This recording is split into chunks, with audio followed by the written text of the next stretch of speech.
Tidaknya ini bermain lebih lepas lagi di kesempatan kesempit. Bola mantul berbahaya. PSSI dikabarkan sedang mengupayakan agar Ula Romeni bisa membela timnas Indonesia pada putaran ketiga kualifikasi Piala Dunia 2026 zona Asia. Kabar itu disampaikan secara langsung oleh pengamat sepak bola Indonesia, Ronni Pangemanan. Dalam akun YouTube-nya Bung Ropan, ia sempat menanyakan perihal Ula Romeni kepada Ketua Umum PSSI, Erick Thohir. Ronni Pangemanan mendapatkan jawaban bahwa Ula Romeni memang masih ke dalam radar pemain keturunan yang diusahakan membela timnas Indonesia. Kata Ronni Pangemanan, timnas Indonesia membutuhkan sosok Ula Romeni di lini depan. Sebab, sejauh ini timnas Indonesia tidak mempunyai striker bertipikal nomor 9 dan sosok itu ada di Ula Romeni. Memang ada dua striker keturunan yang membela timnas Indonesia yakni Rafael Struijk dan Ragnar Oratmangoen. Kedua pemain itu lebih bertipikal bermain di sektor sayap, bukan penyerang murni. Kesulitan lini depan timnas Indonesia untuk mencetak gol sebenarnya sudah terlihat saat pertandingan melawan Irak dan Filipina pada laga grup F putaran kedua kualifikasi Piala Dunia 2026 zona Asia di Stadion Utama Gelora Bung Karno, SUGBK, Senayan, Jakarta Pusat, 6 dan 11 Juni 2024. Lini depan timnas Indonesia tidak berhasil mencetak gol padahal banyak sekali peluang yang datang. Saya tanyakan tentang Ula Romeni ke Pak Erick Thohir karena memang timnas Indonesia butuh striker murni. Tanpa striker murni tentu saja sulit dan itu menjadi permasalahan kita dalam pertandingan melawan Irak serta Filipina. Memang ada Rafael Struijk tapi dia bukan tipikal penyerang nomor 9, dia lebih ke flank. Lalu kita masih ada Malik Rizaldi dan Dimas Drajat tapi itu tidak cukup juga. Sehingga menurut saya, harus mendatangkan pemain depan baik yaitu Ula Romeni, kata Ronni Pangemanan.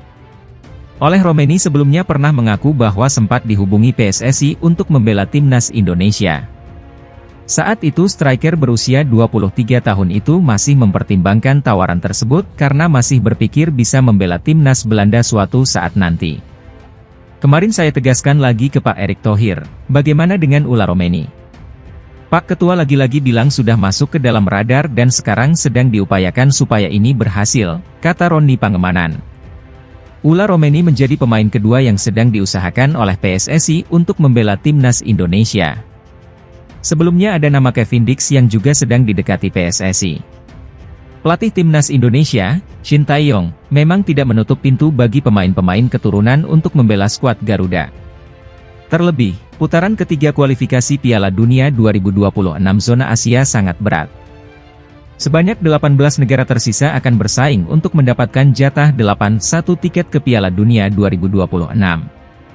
Timnas Indonesia berusaha memberikan kejutan demi mendapatkan salah satu tiket tersebut.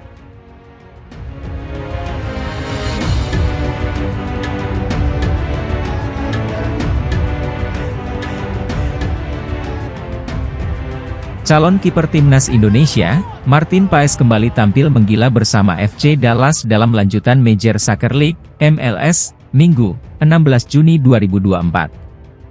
Martin Paes berhasil jadi pemain terbaik saat FC Dallas mengalahkan ST Louis City. Adapun hasil laga FC Dallas versus ST Louis City yang berlangsung di Stadion Toyota itu berakhir dengan skor 2-0. Dua gol FC Dallas pada laga tersebut lahir dari tendangan penalti Jesus Ferreira di menit ke-28 dan tambahan gol dari Nkosi Tafari pada menit ke-81. Tambahan 3 poin ini membuat FC Dallas masih tertahan di peringkat ke-12 klasemen MLS wilayah Barat. Selain itu, kemenangan ini juga mengakhiri tren buruk FC Dallas di MLS. Sebab dalam 5 laga terakhir di Liga Amerika Serikat, FC Dallas gagal memperoleh kemenangan.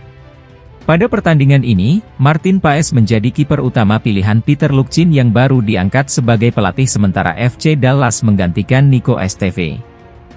Didapuk sebagai starter, kiper yang telah resmi menjadi warga negara Indonesia, WNI, itu membuktikan kelasnya.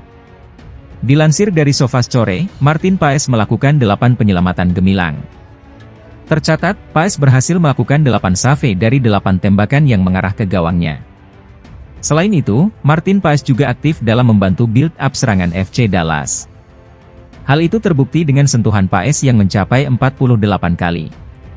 Tak hanya itu, Paes juga memiliki akurasi passing yang cukup baik. Kiper berusia 26 tahun tersebut berhasil menorehkan angka 83% akurasi umpan. Performa menggila Martin Paes di laga tersebut membuat calon kiper timnas Indonesia itu mendapat rating yang tinggi. Bahkan, Paes didapuk menjadi pemain terbaik versi SofaScore. Adapun SofaScore memberi nilai Martin Paes pada laga tersebut sebesar 9,1. Tentu saja angka tersebut sangat tinggi apalagi untuk seorang kiper. Selain itu, Paes juga menjadi satu-satunya pemain yang mampu mendapat rating 9. Penampilan menggila Paes itu sampai diunggah oleh akun official Twitter FC Dallas. Penyelamatan penting dari Bang Paes, tulis akun Twitter FC Dallas. Ya, Martin Paes memang saat ini bak penggendong FC Dallas di musim ini. Berdasarkan laporan dari SofaScore, Paes tercatat telah bermain sebanyak 17 pertandingan bersama FC Dallas di MLS musim ini. Dalam 17 laga itu, Paes sukses mencatatkan 77 kali penyelamatan dan kebobolan 25 kali. Setiap pertandingan, rata-rata Martin Paes melakukan penyelamatan sebanyak 45 kali. Diharapkan proses naturalisasi Martin Paes segera rampung, dan dapat menjadi kiper andalan timnas Indonesia di masa depan.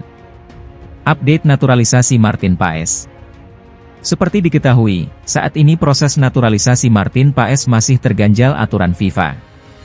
Saat ini, Martin Paes sedang menunggu hasil sidang pengadilan arbitrase olahraga, CAS, untuk bisa membela timnas Indonesia. Martin Paes harus menempuh jalur tersebut karena kiper FC Dallas itu ternyata pernah membela timnas Belanda U21 pada ajang kualifikasi Piala Eropa U21 2021 yang saat itu usianya sudah memasuki 22 tahun. Sementara berdasarkan regulasi FIFA, seorang pemain bisa berganti dan bermain untuk tim nasional lainnya jika berusia di bawah 21 tahun pada saat terakhir bermain baik itu tim junior ataupun senior di pertandingan resmi. Jadi gini Martin Paes ini kemarin, ada pertandingan dia ketika dia sudah usia 22 tahun, tutur Arya Sinulinga.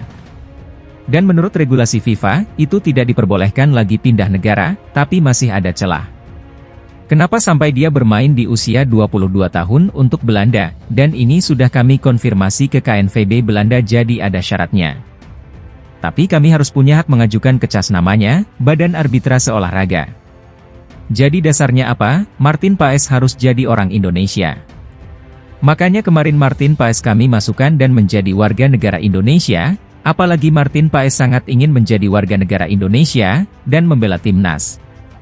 Jadi setelah kami jadikan WNI, kami punya hak sebagai negara untuk mengajukan ke CAS, kalau dia enggak WNI, kami enggak punya hak, makanya di WNI kan dulu Paes ini, setelah itu kami ke CAS, ujarnya. Sehingga diharapkan status Paes yang sudah menjadi warga negara Indonesia, WNI, semakin memuluskan persidangan di CAS nanti. Adapun Martin Paes sendiri telah menjalani sumpah WNI pada akhir bulan April 2024 silam.